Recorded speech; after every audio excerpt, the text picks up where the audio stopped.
Antigua Grecia. Grecia es el territorio que ocupa la parte meridional de la península balcánica, adentrándose en el mar Mediterráneo oriental.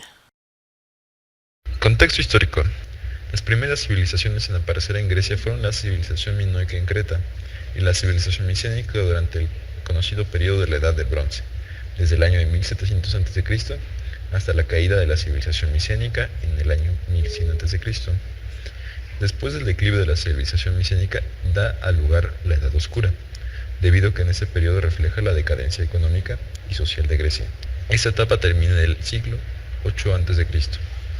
Convencionalmente el inicio de la época del Carca se establece en la primera Olimpiada en el año 776 a.C., mientras que el final lo marca la revuelta de Jonia en el año 499 a.C., cuando los griegos de la costa de Asia Menor pidieron ayuda a las ciudades de Grecia continental para frenar la expansión del imperio persa, lo que desembocó en las guerras médicas. La Grecia clásica es el periodo de la historia de Grecia comprendido entre la revuelta de Jonia en el año 499 a.C. y el reinado de Alejandro Magno, que parte del año 336 a.C. Se trata de una época histórica en la que el poder de las polis griegas y las manifestaciones culturales que se desarrollaron en esas alcanzaron su apogeo. En ese periodo da una serie de guerras civiles que da lugar a la Guerra del Peloponeso, en el que se enfrentaron la Liga del Peloponeso dirigida por Esparta y la Liga de Delos dirigida por Atenas. Esparta resulta vencedora y comienza el declive de Atenas. Posteriormente, Tebas logra la hegemonía al derrotar a Esparta. Sin embargo, en el año 338 a.C., Macedonia toma el control de la Helade. La época helenística. Este periodo parte de la muerte del líder macedonio Alejandro Magno en el año 323 a.C. hasta el suicidio de la última soberana helenística, Cleopatra VII de Egipto, y la victoria de los romanos en la batalla de Accio en el año 31 a.C. Este periodo es considerado una época de transición entre el ascenso romano y el declive griego. En ese periodo las ciudades de estado griegas, como lo eran Atenas, Esparta y Tebas, llegaron a su declive y fueron sustituidas por ciudades como Alejandría, Pérgamo y Antioquía. Homero fue un poeta enorme de la antigua Grecia, cuya vida se inicia y transcurre en el siglo VIII a.C. De su pluma son dos grandes creaciones de epopeya griega, la Odisea y la Ilíada, los dos poemas épicos con que se inaugura la literatura griega y occidental, y cuyo vigor lírico y narrativo permanece fresco desde hace miles de años. Su nombre y sus obras han alcanzado la gloria, y alimentado mitos, narraciones y leyendas a través de los siglos, sin que hayan perdido su fuerza original. Para algunos eruditos, la existencia de Homero está en duda por la falta de documentos que la certifiquen. Sin embargo, se califica a Homero como aedo o cantor épico. Compuso sus poemas para ser escuchados a través de fórmulas o epítetos. Usó un lenguaje literario, diferente a lo cotidiano. La Ilíada y la Odisea, que sostienen la literatura occidental, son dos escritos que tienen en común la guerra de Troya. La guerra de Troya es un conflicto bélico de la mitología griega en el que se enfrentaron la Liga Aquea y la ciudad de Troya. Esta guerra es tratada en numerosos poemas épicos griegos, aunque a nosotros solo nos han llegado dos poemas, la Ilíada y la Odisea, ambos de Homero. En la primera se habla de un episodio de la guerra, mientras que en la Odisea se trata de la vuelta a casa de Odiseo. La Ilíada es una epopeya griega, o lo que es lo mismo, un texto narrativo épico que suele estar escrito en verso, más o menos como si se tratase una canción antigua que cuenta las vivencias, hazañas y conquistas de un gran héroe, el cual se toma como modelo de conducta. Está escrita en hexámetros dactílicos y tiene alrededor de 15.693 versos, los cuales se dividen a su vez en 24 cantos. El argumento o la temática central gira alrededor de la cólera de Aquiles, ya que el texto se centra en los hechos acontecidos durante los últimos años de la guerra de Troya. De hecho, el nombre de la Ilíada procede del nombre griego de la ciudad de Troya, esto es, Ilión. De la Ilíada, calificada siempre de epopeya guerrera, se considera la Odisea, Odiseo, nombre griego de Ulises, como una narración de aventuras marinas, un poco más breve, 12.110 versos en 24 cantos. Relata el difícil regreso de Ulises desde Troya hasta su patria. La Ilíada es una narración lineal. La Odisea, en cambio, presenta una compleja y original organización temporal, que sería muy imitada. Pueden apreciarse claramente tres partes. Los cantos del 1 al 4 son conocidos como la Telemaquia y relatan las investigaciones que efectúa Telemaco sobre el paradero de su padre, Ulises.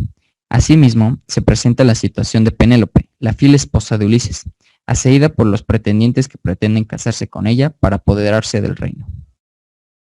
La mitología griega.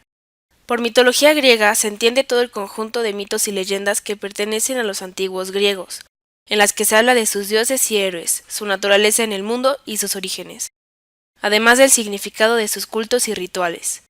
Los distintos mitos griegos fueron elaborados para dar una explicación a los orígenes del mundo, de la vida y de las distintas aventuras de una considerable variedad de dioses, héroes y criaturas mitológicas. Los relatos de los dioses de la mitología griega empezaron con Gea, la madre tierra, y Urano, el dios del cielo, los cuales tuvieron muchos hijos, entre ellos su hijo menor Cronos, dios del tiempo, quien más tarde derrota a su padre y se convierte en el señor del universo. Se casa con su hermana Rea, la diosa de la fertilidad, y tienen muchos hijos, que son Hestia, diosa del hogar y de la familia, Demeter, diosa de la agricultura, Hera, diosa del matrimonio, Poseidón, dios del océano, Hades, dios del inframundo, Zeus, dios del cielo y la soberanía del Olimpo, quien en un futuro destronaría a Cronos y se convertiría en el señor del universo. De los dioses anteriores descienden los dioses de segunda generación. Los más importantes son Hefesto, Ares, Dionisio, Hermes, Atenea, Artemisa, Apolo y Afrodita. Organización social. La organización social giraba en torno a las ciudades-estado, autónomas e independientes. Incluía un núcleo urbano y tierras para el cultivo. Sin embargo, muchos campesinos se hicieron habitantes de las capitales al encontrar en ellas lugares para hacer vida social.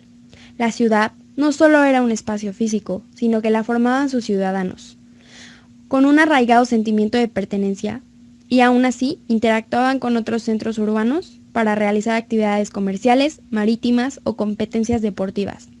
Por otra parte, se trataba de una sociedad esclavista y muy desigual, donde las mujeres carecían de derechos políticos, estando sometidas al varón, ya fuese al esposo o al padre, al igual que los llamados metecos, que eran personas del extranjero. Teatro. El teatro comenzó como rituales de campesinos y pastores para honorar a Dionisio, dios de la agricultura y del vino. Se trataba de cantos orales que imitaban a los animales y a los ruidos del bosque, donde moraba este dios. Las obras se representaban al aire libre en una tarima, cerrada por un muro al fondo y galerías escalonadas al frente, en semicírculo.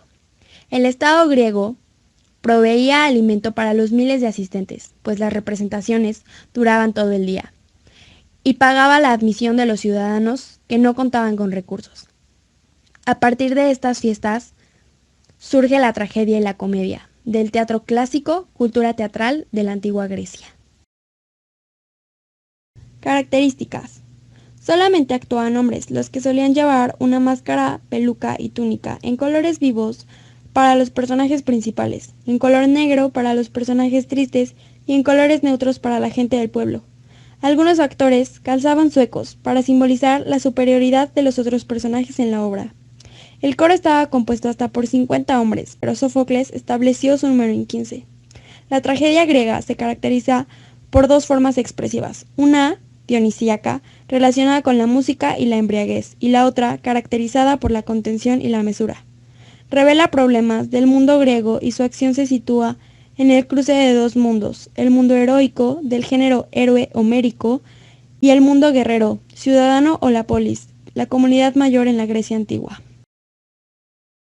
Arquitectura griega. Los elementos arquitectónicos fundamentales eran las columnas. Estas rodeaban el edificio y sustentaban el entablamiento, constituido por tres unidades. El arquitrable, que servía de dintel.